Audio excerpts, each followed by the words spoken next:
প্রিয় শিক্ষার্থী বন্ধুরা, এই ভিডিওতে আমরা দেখব কিভাবে তোমরা তোমাদের শিক্ষক অথবা অভিভাবকের অ্যাকাউন্ট তোমাদের স্টুডেন্ট অ্যাকাউন্টের সাথে যুক্ত করতে পারবে। প্রথমে লগ ইন করার পর নিচে 4টি বাটন দেখতে পাবে। হলুদ কালারের শিক্ষক যোগ করো বাটনটিতে ক্লিক করলে একটি নতুন স্ক্রিন আসবে, যেখানে তুমি তোমার শিক্ষক অথবা অভিভাবককে যুক্ত করতে পারবে। তোমার শিক্ষক অথবা অভিভাবকের ফোন নাম্বার এই জায়গাটিতে লিখতে হবে।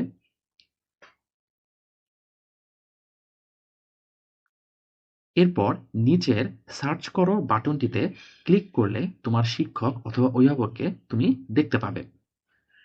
তারপর যোগ করো বাটনে ক্লিক করলে তোমার শিক্ষক অথবা অভিভাবকের অ্যাকাউন্ট সফলভাবে তোমার স্টুডেন্ট অ্যাকাউন্টের সাথে যুক্ত হয়ে যাবে এবং একটি সফলতার বার্তা দেখাবে।